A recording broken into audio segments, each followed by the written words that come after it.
One regiment in the British Army has a job like no other. There is a red life, state ceremonial public duties, and there is a green life, being prepared to fight the Queen's enemies on a battlefield. Duty bound to protect the Queen and royal family. The defence of the realm, that's essentially our #1 job. Stand by for rapid! Elite infantry soldiers and masters of ceremonial precision. Stop pulling your feet in on that third pace. Get back, do it again. It's Britain PLC. It's got to be world class all the time. The Coldstream Guards are internationally revered. When you go to Heathrow Airport, you can't buy a 6-foot teddy bear of a paratrooper. You can buy a 6-foot teddy bear of a guardsman. And responsible for delivering the biggest royal occasions. The Duke and Duchess of Sussex, their wedding at Windsor Castle. Now, that was watched by 1.9 billion people globally. In this series, we'll follow new recruits desperate to join the Coldstream Guards. Right, McHugh, am I boring you, am I? Why are you looking at the floor?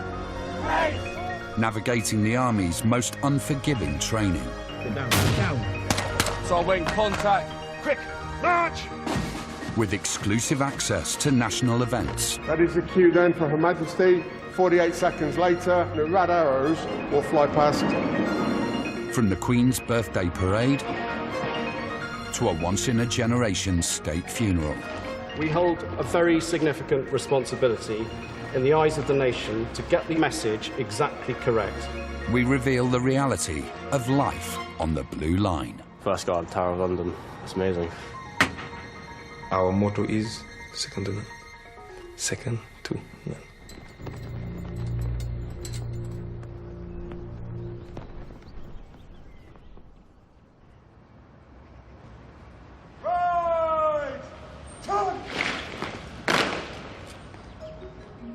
The Coldstream Guards were the first of the 5 regiments that, along with the Grenadier, Irish, Welsh and Scots, form the Queen's Guard. Since 1650, they have been protecting the monarch and have operated all over the world.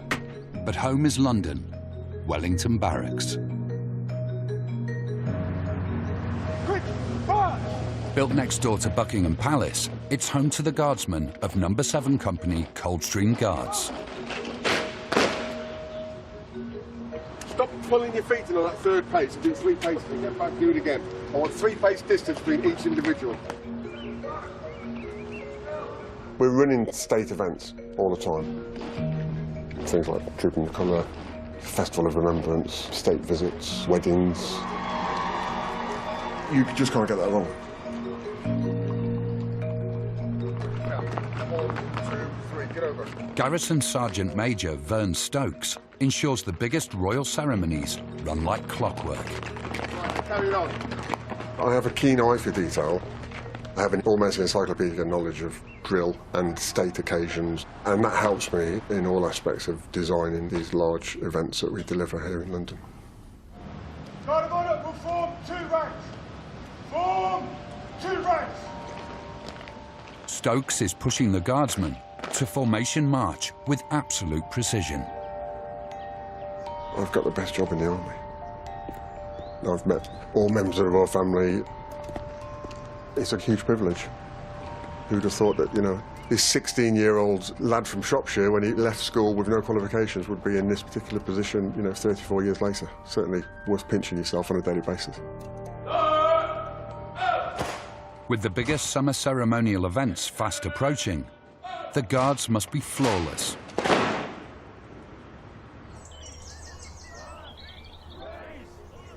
Whilst the veterans of 7 Company get match fit, in the wilds of Yorkshire, this year's recruits are navigating a brutal 28-week infantry training programme.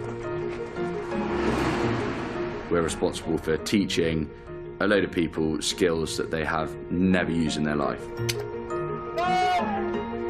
Get down. Bloody hell. They don't know how to do anything we're about to teach them apart from maybe run. It's the largest garrison in the British Army. Round, right, round.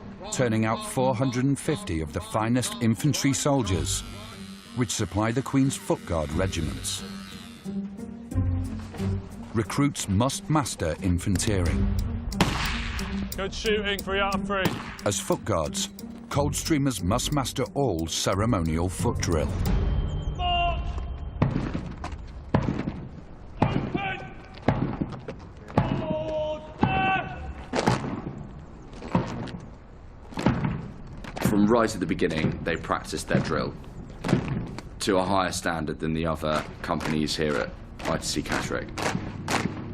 Major General Section, Shen! 25 platoon have been in training for 5 months, many aspiring to become Coldstream Guards, like 26-year-old Rob Cheeseborough from Hull. My dad served 26 years in the Coldstream Guards. He retired at rank of Regimental Sergeant Major, which is the highest rank non-commissioned officer you can get. From growing up, I've always wanted to join the army. But at about 16, my dad sort of tried to sway me away from the idea at first, because I think he knew I was sort of maybe weren't ready, weren't mature enough. Fitness is a big thing that you've got to maintain, even when you're off for 2 weeks. One thing I was eager to do when I came was prove myself. I don't want to live in my dad's shadow. I want people to go, he's a good soldier, not he is where he is because of his dad. 19-year-old Kimani Lubin has moved from the Caribbean to follow his dream. If you ask anybody about the Coldstream Guard, they'll tell you. Tip-top, boots, tunic, bearskin. When I look at these guys with so much pride, standing upright at all times. To be dreaming of this for all these years and then finally you hear like, you're not real. Good. We believe we are, as a body, the best soldiers in the British military. Our motto is second to none. Second to none. That's how it needs to be, yeah, when you come in. If not, you just smash up against each other's boots. 18-year-old Joel Hodson is from North London. I seen a parade, might have been trooping the colour, and I just remember looking at them as being like, wow. I've always been a bit of a loner, because I'm not good at like going up to someone introducing myself, being like, I'm Joel, and like, this is awkward for me.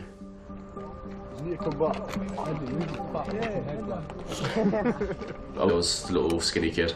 I was picked on a little bit, so going for like a family regiment is proper important. In just a few days, recruits will face the critical test, the final drill inspection. If they fail, they won't be passing out. Ceremonial drill, doing what people have been doing for hundreds of years. It's something that I myself and all the Coldstreamers and the whole regiment prides itself on. You're pushing too far forward, up each other's arses. That's what's going wrong. All right, McHugh, am I boring you, am I? So why are you looking at the floor? You need to switch on and listen in. We're not their mates. It only takes one small error on their behalf to realise that there is a very distinct line between us and them.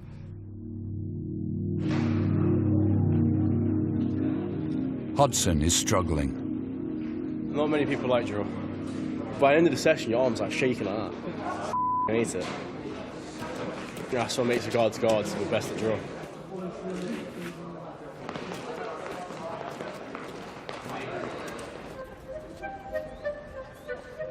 Next to the royal residence of Windsor Castle is Victoria Barracks,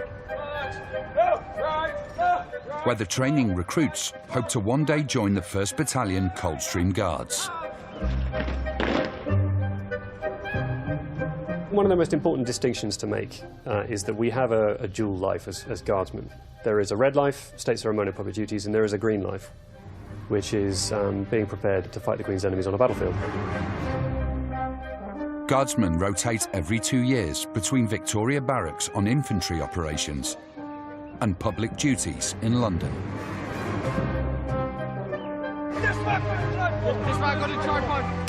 The Coldstream Corps of Drums are preparing to return to a ceremonial role. With drums or guns, you can say we're the noisiest platoon in battalion, and people ain't going anywhere without us because you can't move on the battlefield without fire support and you can't move on parade without music. telescope facing upwards. If you just level it off. Tony Oliver is the platoon's drum major.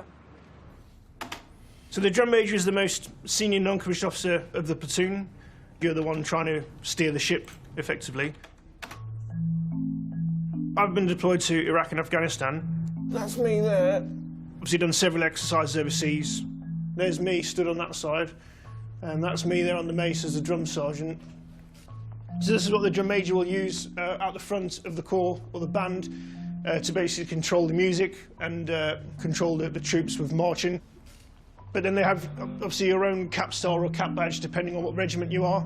They've got the Royal Cipher on them, and then these are all battalions' battle honours. It's where the regiments fought with distinction. Lads, shut up. The Corps will need to pass a key inspection before they can return to public duties. The command officer's inspection, which is in the afternoon, and again that will run as per next Tuesday. All right. So we've been predominantly a machine gun platoon for the past couple of years, and so now we're getting ready to sort of retrain or blow off the cobwebs, so to speak, in terms of our musical capability. So the pressure's on to get back up to scratch with music and marching. They're far from ready. Slow, march. No, stop, up, again. Yeah, together, you know it's coming, yeah. Bang, up, bang, down. You guys just need to have that panache, so as soon as you hear that first beat, it's literally, you're up. 18-year-old flute player Luke Wall is from a long line of drummers. I feel like I was always destined for the army. I'm quite proud to be here. Growing up, all I've seen is like my uncle and my grandfather doing it because they were both in, and they got to drum sergeants too. Now I'm here. My granddad always says, like, look, you're the last hope for a drum major in the family. Check. 1, 2. Everyone happy? Do you know whose cane this was? So what does that say there? Presented by Wall, Michael Wall. Who's that? My uncle. Your uncle, yeah. So obviously this was your uncle's. Would you like to see yourself in the future carrying this yourself as a drum sergeant? Yeah, definitely. Yeah. I would most definitely like to see that. Even keep working hard, and in the future you can find yourself holding this. Drummers, blow in their centre. Quick, march! That was new to me right there. Like, I didn't even know he still had a cane presented to him by the Corps of Drums still here. So it's quite nice to see. I'm just not a fan of the drill. Like, it's one of those, like, the blue line's coming up soon, so I've got no choice. We'll do it. Dress him by the left, Rejoining ceremonial duties is known as stepping back onto the blue line. But to do so, the Corps will need to get past 2-star Major General Christopher Geeker.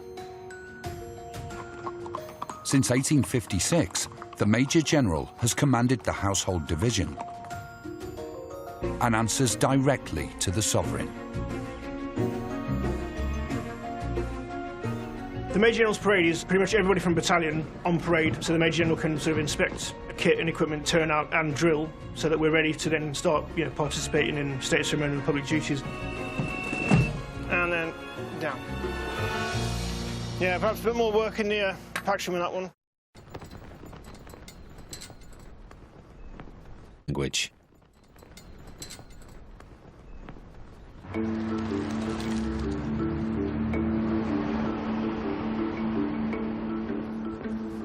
To look sharp on parade, Drum Major Tony Oliver is visiting Chris Parfit Taylor to receive a very special order of dress. G'day, sir. Drum Major Oliver. The Drum Major's state dress is an ancient court garment still worn on all parades where Her Majesty is present. The Drum Major's state dress is definitely one of the most expensive uniforms that the British Army actually make. It's real gold. Yeah. You can normally tell by the touch. So if it's cold to the touch, yeah. Then oh yeah, you're right. Yeah, you can feel the difference in temperature on the material. Yeah, because of the metal. Once it's all together with your riding cap and your sash and your star and everything on there, it does look pretty impressive. So what are they worth roughly? Do you know? I think, off the top of my head, it's about £40,000. And that's without the cape. Each robe is painstakingly hand-embroidered with gold thread. I treat each garment exactly the same. I don't see price, I don't see quality, I see how the person looks at the end of it. It's strange. I think it makes you feel like you're a child again when your mother used to dress you.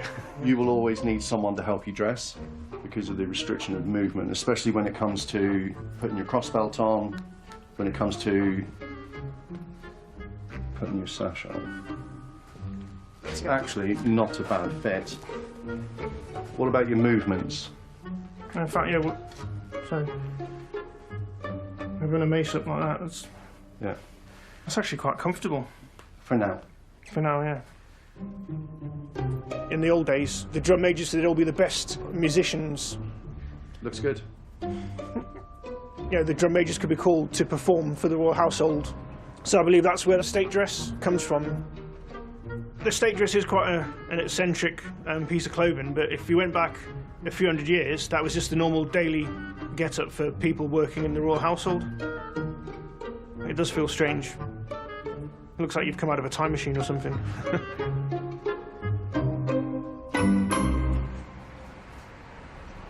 Pick in!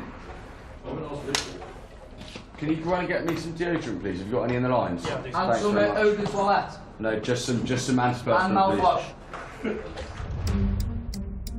While Battalion try to get back onto the blue line, up in Catterick, Platoon Commander Freddie Ruscombe King has to make sure his recruits are up to scratch ahead of their final drill test. I'm out! Tan. Right, racing, don't anticipate it. Get a grip. Every time it's you in the front rank. There is pressure on us. We also want them to look as good as they can look. But still the recruits are out of sync. And in, and in, and in. You're too up at the end. Stop there.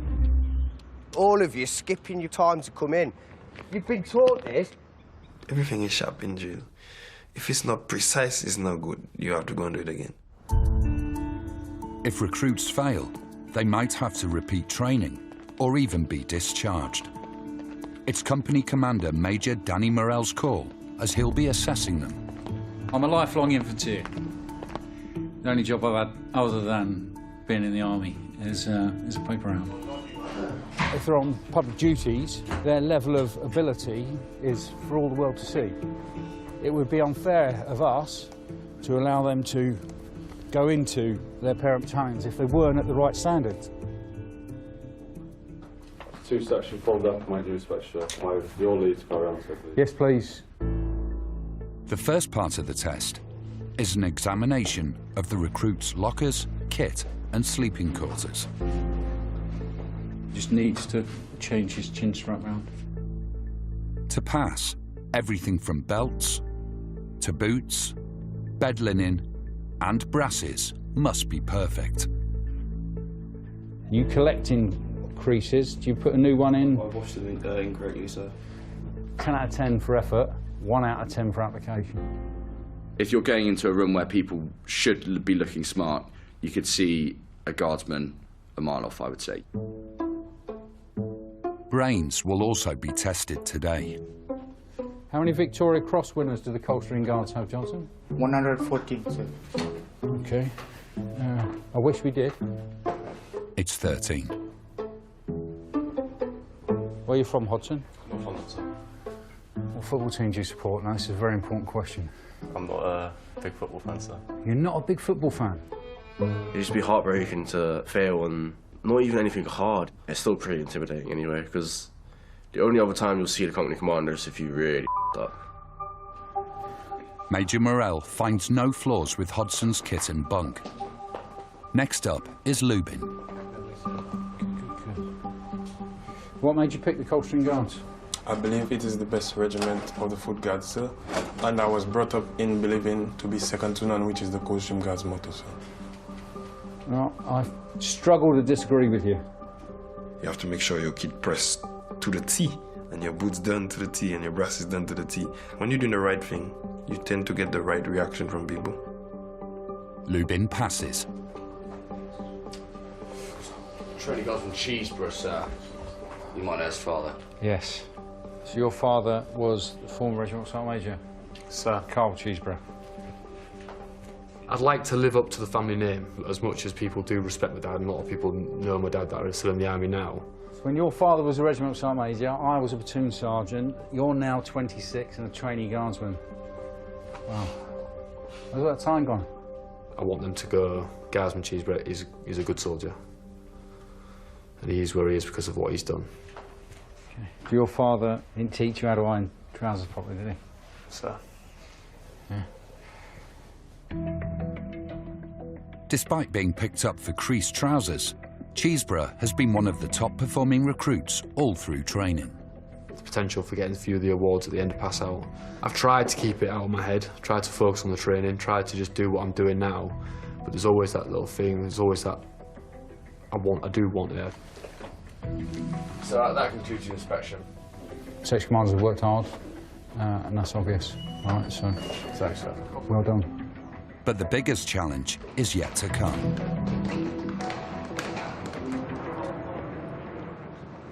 Once we sort of get to where the coaches are, we need to start left wheeling. Back at Windsor, Drum Major Tony Oliver leads out battalion for one last chance to prove themselves before facing the Major General. You mind? Yeah, that's... If Commanding Officer David Marsham doesn't resolve any issues today, he'll be answering to one of the Queen's most senior officers. It comes down to standards. And a really good example of those standards is in how we dress and how we perform.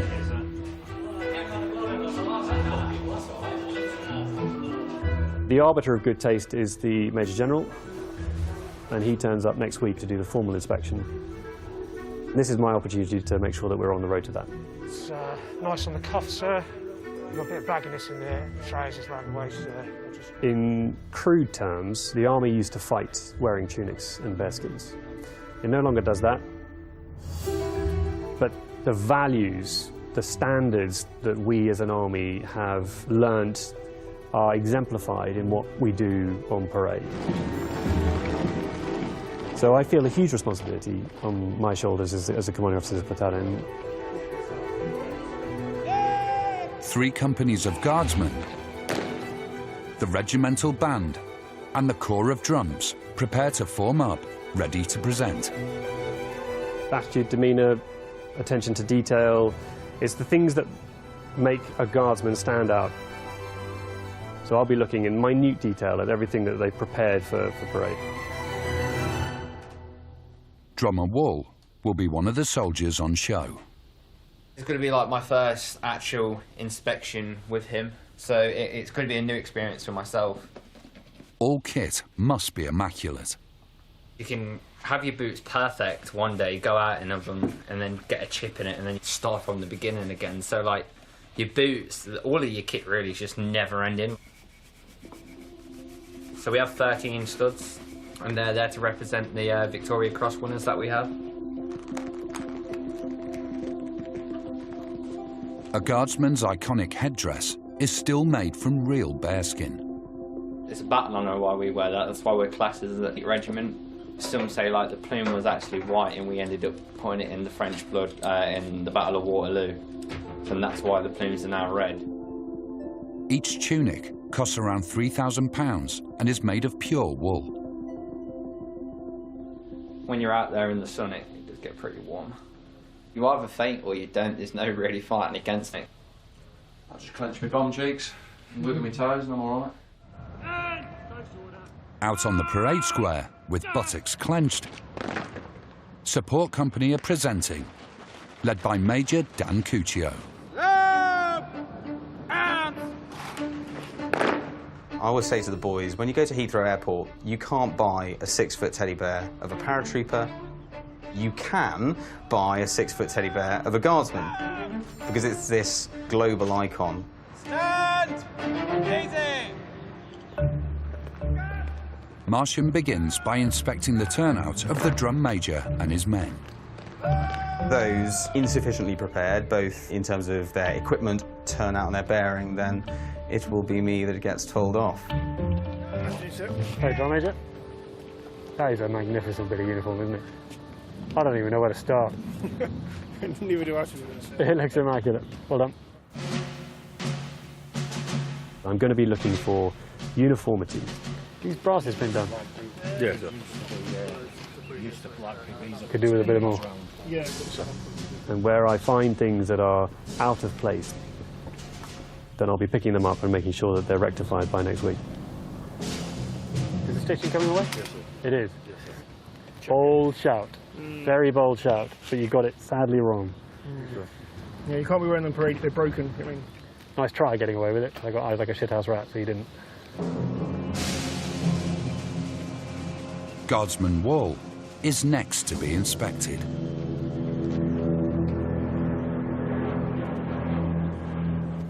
Okay, there's something amiss with your plume here. Have you cut this? You see what I mean? It's been graded. I think because it's curved and bent that way, so it's...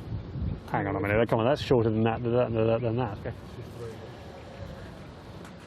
Yeah, I think you might have bent it inwards to hook it in, and that's what's curving it in, and it's making some of the hairs splay out that way. So. This is a serious flaw in Wall's turnout. I have a responsibility to ensure that everyone who goes on parade, both individual and collective discipline, is at a standard that we would expect and the public would expect. We're going to pass judgment on whether that moustache can survive the Major General. When did it start? Like 2 or 3 days ago. 2 or 3 days ago. It is a hideous growth at the moment.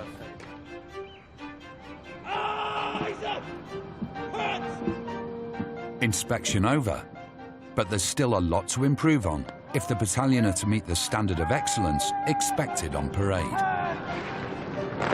Long afternoon. Some things went well and some things went less well. And they've now got the rest of this week to work on those points, to show better and to do better in their kit. I got picked up because they thought I cut my plume, which I didn't cut my plume. Where I had the pin in, it was bending the plume, so it was pushing out like that. Because it was pushing out like that, you've got all these ones here, which they thought I cut it. Answering back for the army, like, you'll get yourself in more trouble than what it's actually worth. That's how it is. You just have to suck it up. Got on Tuesday, Major General, that's like the final one. If you're wrong on that, then you pretty much, you had it, really. And if he doesn't decide our kit ain't ready, then we won't be doing the ceremonial duties. Language.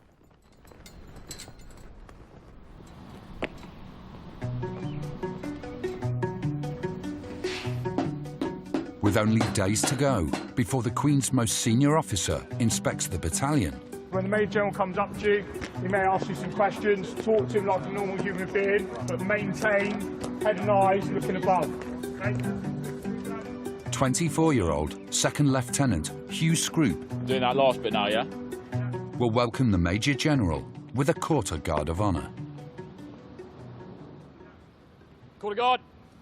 Slow. Arms.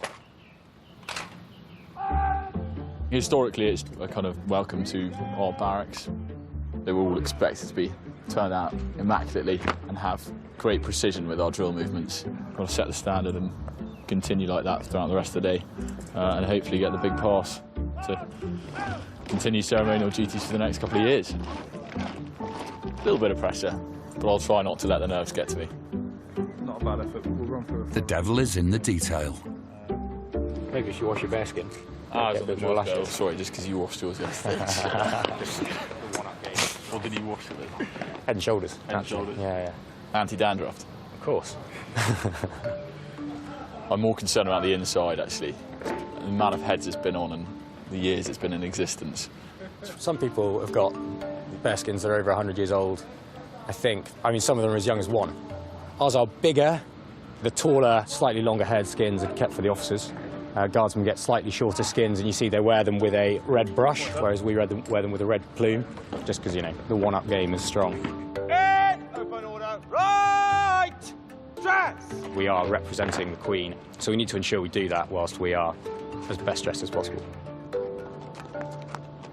A tall man always struggles to look smart. Oh, no. The pinnacle of the ceremonial season is the Queen's Birthday Parade, held in June every year. This year's celebration will be unique. Oh, yeah. At Hounslow Barracks in London, all officers involved have been summoned to a high-level briefing. Myself and the Brigade Major have produced a plan which we think is suitable. That's been submitted to the Queen. We're going to deliver them a set of orders, in particular the Coldstream Guards, who are going to run the delivery of the training for this event, to then get everybody up to standard. That is the cue then for Her Majesty to leave the Sovereign's entrance and take her position on the Royal Pavilion. The clock strikes 1100 hours, Royal Salute, present arms, the National Anthem plays. 48 seconds later, slope arms, shoulder arms, and then the rad arrows will fly past. We're still in the crisis of the pandemic. Of course, we can't do things normally, so that's been my problem, to develop a plan with a bit of pragmatism to make sure that we deliver a world-class event on the 12th of June.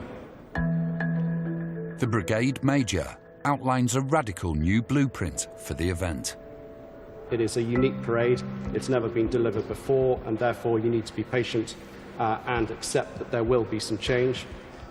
The decision was made via Buckingham Palace to hold a parade at Windsor Castle, and it will include horses and it will include guns. But we've got permission to rehearse in Windsor Castle only once. Bear in mind that for a normal Queen's Birthday Parade on Horse Guards, we would have 9 opportunities to rehearse on that ground. So that's quite a tall order. Our plan is to deliver a poignant, fitting parade, and at all times we will be conscious we hold a very significant responsibility for the royal family, in the eyes of the nation, to get the message exactly correct. It will be watched by an estimated 6 million people. David Marsham will be in command of the entire event. We're starting from scratch. We're going to try and emulate much of what the Queen's Birthday Parade offers, but trying to achieve that in a socially distanced manner in an environment as tight as the quadrangle is an ask. I think this year has generated a huge amount of passion in what it is to be British, and I think the Coldstream Guards, along with the Scots Guards and Grenadier Guards, Household Cavalry and the King's Troop, who will be on parade that day, just want to show exactly what that means to Her Majesty.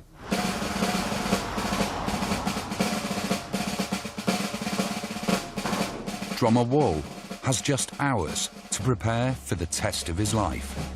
I'm not really feeling nervous as such. It's come to the day now. We've had more than enough practice, more than enough time to clean our kit. So we've got no excuses, really. Wall must improve on the commanding officer's inspection. Have you cut this? Where he was picked up for a substandard plume. He cannot let the battalion down. You get your plume, you hairspray it, put it in there and just leave it overnight, and then you take it out before you just want to use it, or when you're about to get dressed like myself. And it just makes it all so it's actually all together rather than bits everywhere.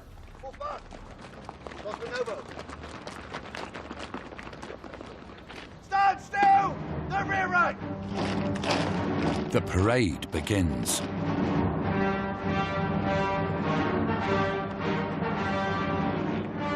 I like the fact that they're playing Star Wars, kind of Darth Vader as the Major General goes around. I think that's very appropriate. A Sith Lord. General! Salute! Present! Arms! He is a really meticulous individual. Stand! Easy! And he has an eagle eye for anything that's not quite right, and he'll spot it.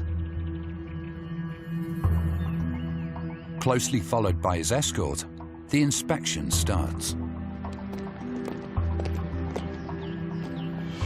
It doesn't get any higher than a Major General's inspection. Nobody wants to get it wrong. And I would expect all Coldstreamers to be delivering the highest possible standard. Every piece of equipment, every piece of clothing worn by the Guardsman needs to be immaculate. Top link of the curb chain's got the black mark on it, Sid. Seen, sir. Hasn't been polished off. Graham, Same on this side. That's a dirty curb chain, please. John McGraham, incorrectly clean curb chain, sir. The Major General, he's the author of these great parades that we do. He's the one that reports to Her Majesty. He's got to be able to look the Queen in the eye and say his foot guards are ready to deliver on the state occasions throughout the rest of the year.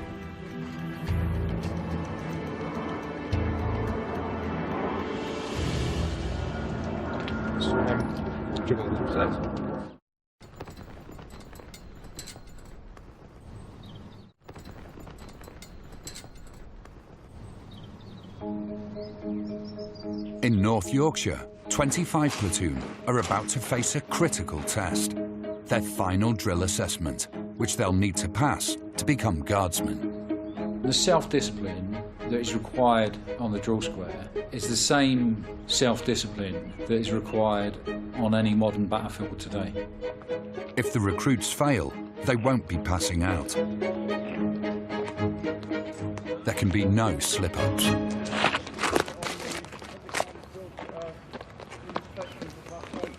So I'm have your leave to run the parade, sir. Yes, please, thank you. Yes, sir. So you just earned the film crew £250 there. I don't think they got that, luckily. Got to instill in them, on the precautionary word of command, to start stepping short. Having scraped a pass, marching as a body of men. That concludes the marching in slow and quick time. Would you like to see any more, sir? No, Sergeant Harris, thank you. Each recruit now has to prove their individual foot drill is good enough to mount guard at Buckingham Palace. Cheeseborough is assessed. I like drill. The history that comes with it, what you're representing, it's a massive aspect of life in guards. The biggest thing you're feeling when you're out on that square, don't mess it up. So because they're not digging the heel in, they can't hear each other, and that's why they're losing the timing.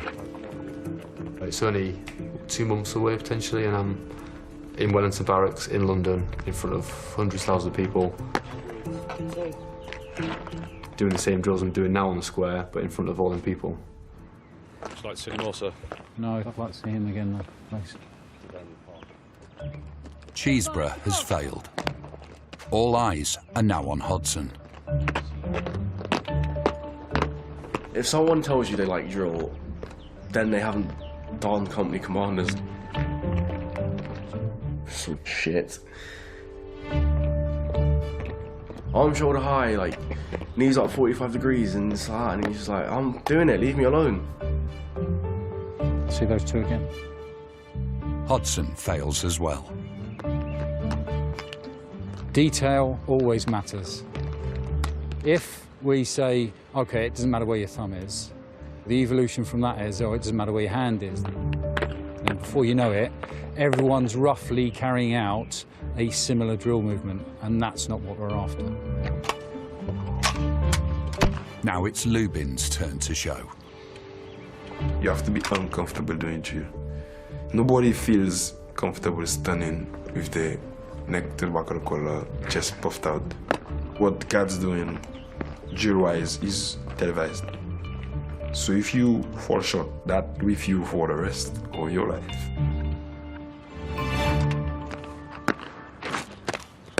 Any more, sir? No. Good effort. Lubin earns a pass. The drill inspection is over.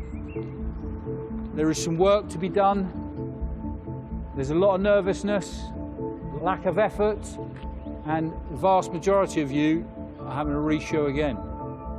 Those who failed will be thrown a lifeline and will be given another chance to pass the test. You've got to be willing to hold your hands up and admit when something went wrong. People just have to show more pride in doing their drill. Because remember, any battalion you go to in the foot guards, you're going to be right there on the front. People are going to be there, looking for you to make a mistake, waiting for you to just happen to about turn on the wrong direction and be like, that's a guardsman, look at him, doing nonsense. People think, like, oh, it doesn't look that hard, but no, it's your shoulders, your arms, your legs. You just feel yourself start shaking. was hoping I wasn't faint, so I could just move.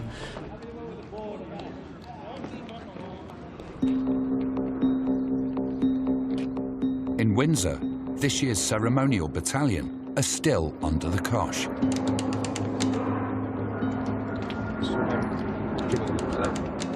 Drummer Wall has been singled out.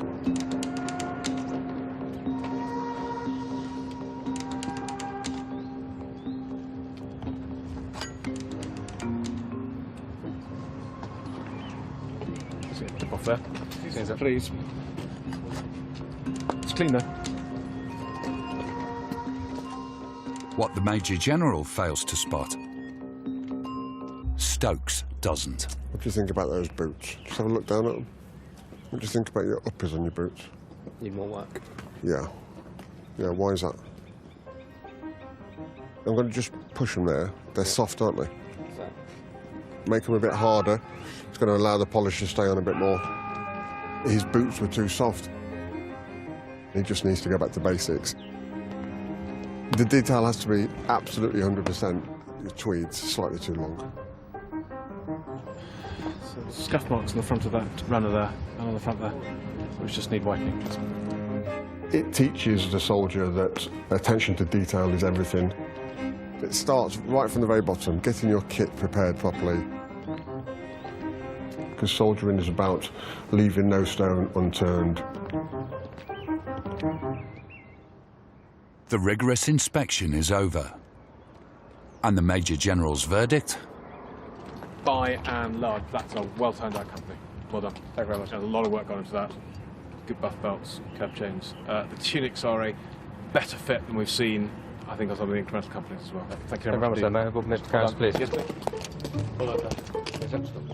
Phew, it's done. Bit of a relief. I was worried that we did it, you know, standing proud and showing off effectively.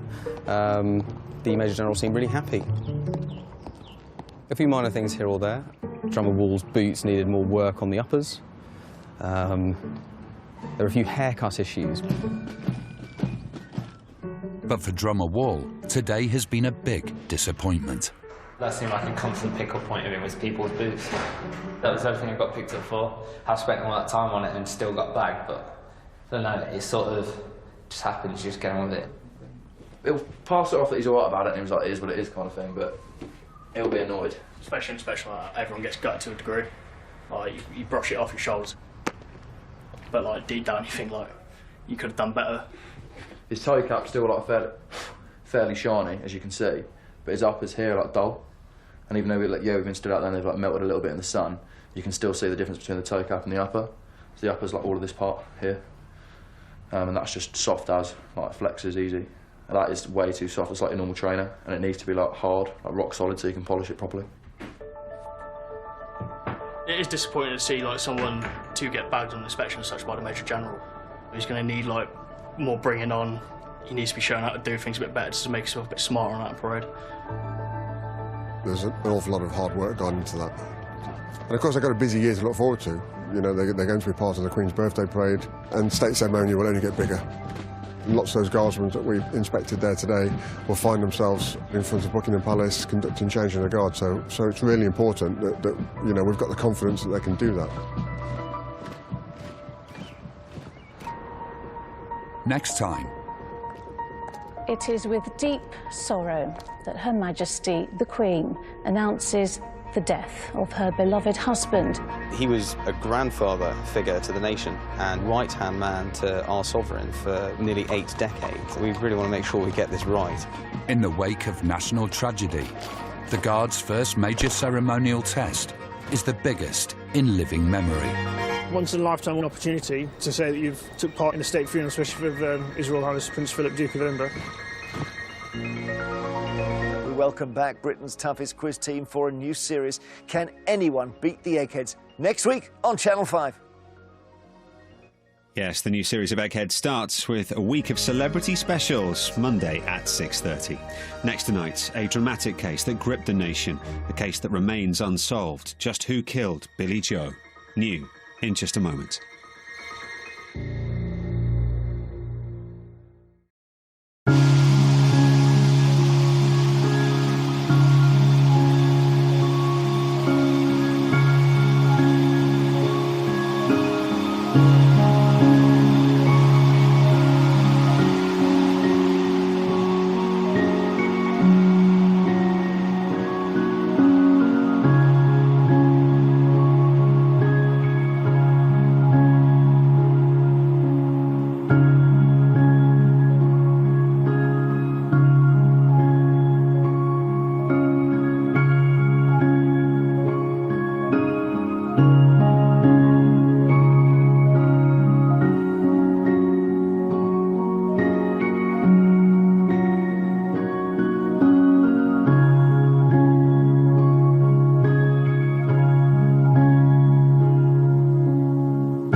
Mm-hmm.